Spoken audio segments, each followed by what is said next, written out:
This is Dan, and this is the Napkin Academy. Our lesson now is 6x6 picture type number 4, which we might recall is the timeline. The timeline, which is the picture that we draw when we want to describe the when part of our problem or our idea. The when part, of course, means the part that relates to the passage of time. When do things happen? Now, we might recall that our first three slices, who and what, how much, and where, were all happening quite literally at the same time. And let me show you what that means. So while we were looking at our simple picture, as our mind's eye is doing, of course, thousands of times a second, one of the first things that we were noticing, of course, is we were noticing who and what. So we got rid of that, where what pathway accounted for who and what. And then we were counting number, and our how much pathway took care of that. And then we were noticing the distance between things, and our where pathway took care of that. But now something new is going to happen. We're going to add all of those up, the what's plus the how much's plus the where, and we're going to see when things change over time. Now watch this. So here's my picture at one point. Let's call this, as we remember, point A. And here's my same picture at point B. And look what's happened. The same objects are now, in some cases, in different places. So isn't that interesting? The same what, the same airplane in this case, the same what, in the same quantity, has changed its where. What has happened is a change of where. And the only thing our mind's eye can deduce when that's happened, and here we see it again, is that time has changed. Time has passed. And that's what our when pathway is noticing. It's almost like watching an animation. In fact, it's exactly like watching an animation. We see where something was at one point, we note it. We see where something is at another point, we note it. We see where something is at another point. What do we mean by another point? Well, another point in time. We're not saying that this is a different person than this one. Same person.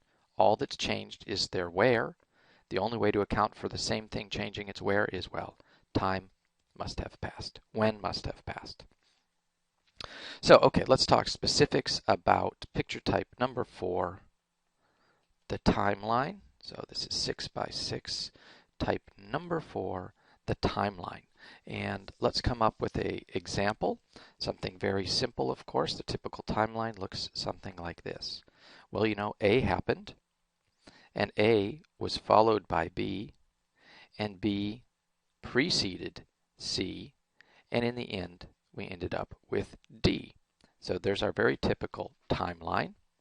They usually move, as we talked about a long time ago. In Western cultures, they move from left to right. That's the way we typically perceive the passage of time, and that's almost always the way we make our timelines go. Culturally specific, but you know, it's a standard that we might as well stay with, because for most of us, we look at it and we understand what we're showing. So what, of course, does a timeline show? Well, it shows when. More specifically, it shows the events in the passage of time. This happened, then that happened, then this other thing happened. The coordinate system that we use is a simple one, and it almost always goes the same way. It's kind of a two-dimensional coordinate system. It starts here, which is the past, and it moves this way, which is the future. And the thing that we're showing on our coordinate system is, of course, time. Very simple coordinate system for timelines. They move that way. Starting point is just to pick a point in time. That's all we need to do. We could say, well, this is today. Well, if this is today, then I guess this must mean that this is yesterday, and this is probably going to be tomorrow. So all we need to do is pick a starting point, which is a key event, place it on a timeline, and then begin to map in where are other events relative to it. And of course, the relationship of objects within a timeline is there, to be fancy about it, the temporal relationship. Now we might remember that in some of our previous drawings we had a focus on a spatial relationship. In this case, we're not worried about where things are in space. We're worried about where things are in relation to each other in time. Let's look at examples of timelines. And let's start with something simple, one that we see every day. So here's a nice little one. The sun comes up, the sun shines, the sun goes back down, and the moon comes out. So there we have a timeline. What we usually draw to show that something is a timeline is we draw a set of little arrows. Now if we look at a sequence like this, we recognize that it's probably going to cycle back, because after the moon, well, we're probably going to get the sun to come back up again. So another way we can draw a timeline, although this is the standard, which is to show them as a line, we can draw a timeline as a circle, and I could say, well, there's an egg, and I don't know, there's a chicken, one of the world's uglier chickens, and we could make our timeline go in a circle. And we could say, well, you know, which one came first, the chicken or the egg? And if we come up with a nice circular timeline, we can indicate, well, because it keeps rolling around, we don't really need to know which one came first because they just keep cycling back.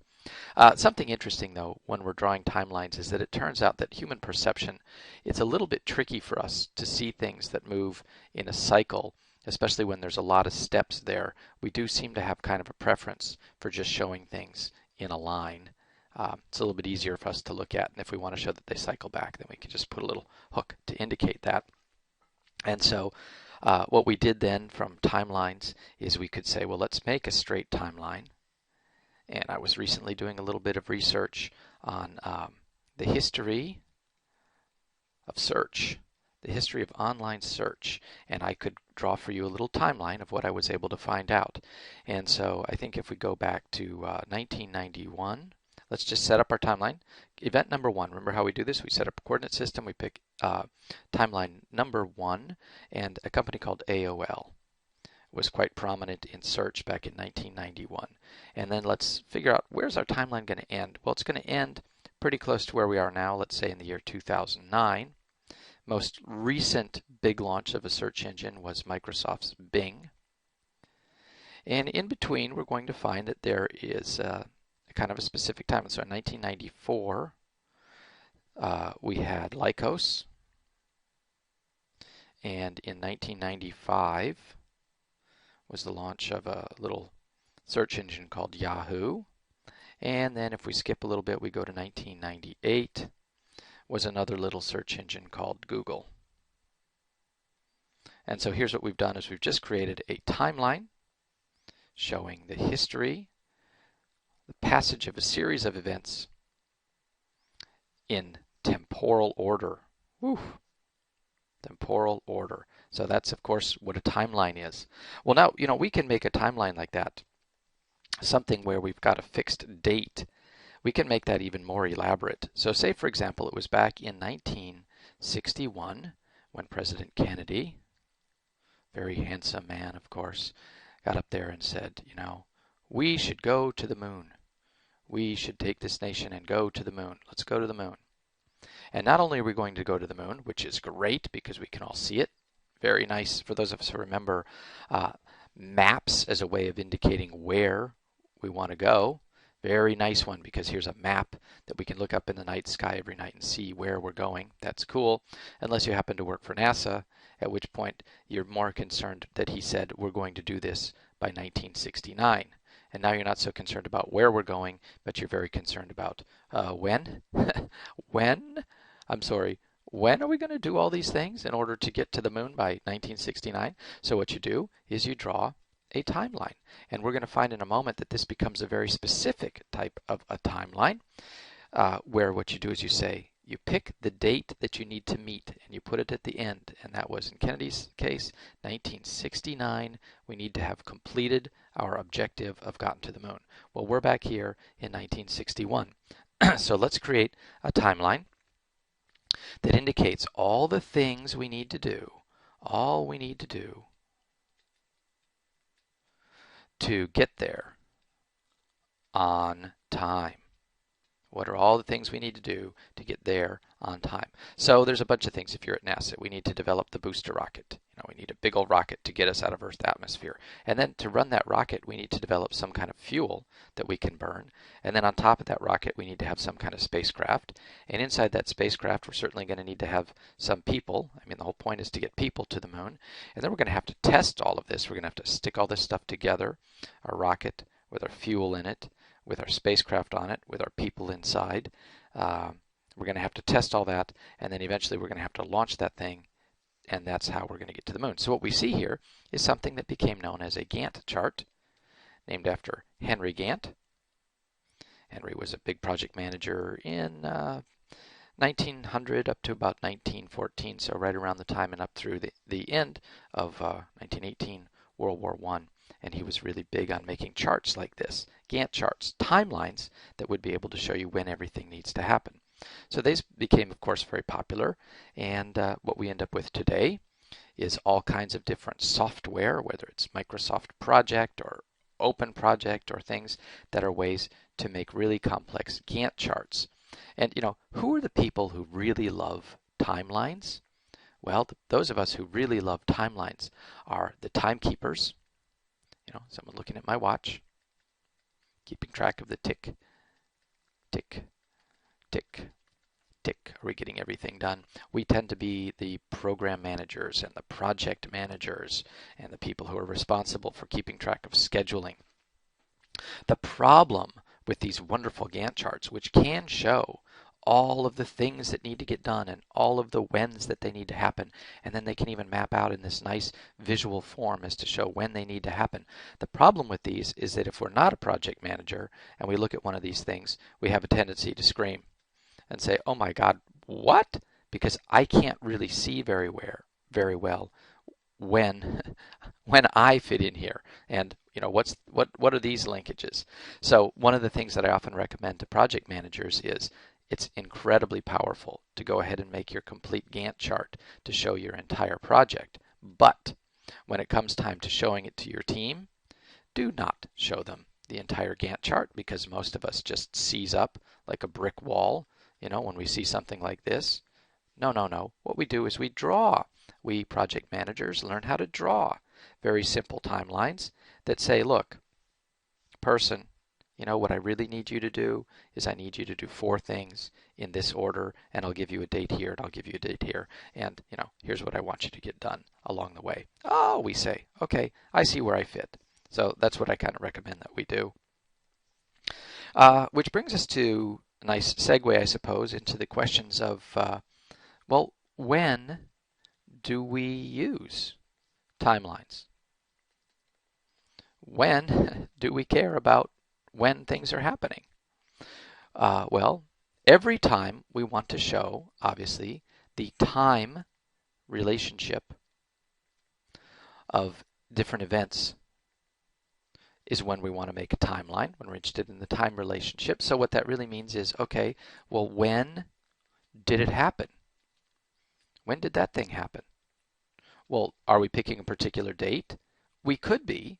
But just picking a particular date all by itself isn't usually that interesting. What we want to know is, when did it happen in relation to other events? Not just a date, but a sequence of dates. So in fact, one of the ways that we can map that out is, very simply, we can imagine that every timeline, every sequence of events automatically has 3 built-in points that we're interested in. There is, when does it happen? Kind of where we are right now. When did it happen?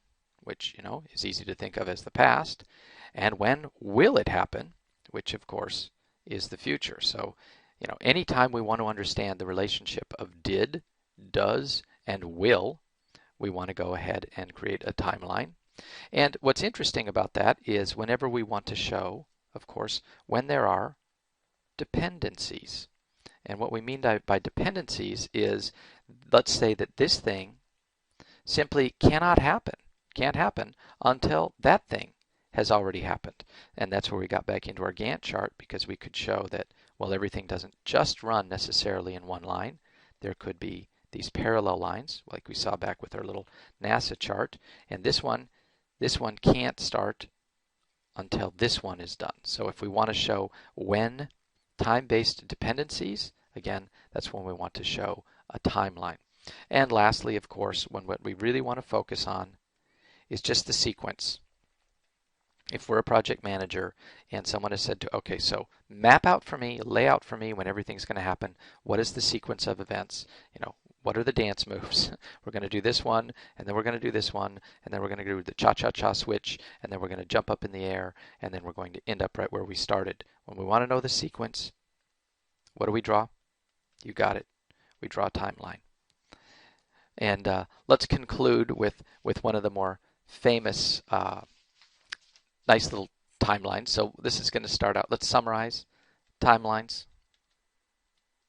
And let's draw a nice little stick figure here. And let's give this fellow a crown made of olive leaves, believe it or not. Yes, there he is. And let's give him a little toga. And maybe a spear, perhaps a shield, because we are drawing, of course, Julius Caesar. And Julius Caesar is best known for his quote, Veni, Vidi, Vici, which we can map out very well into a nice little timeline that says, I came,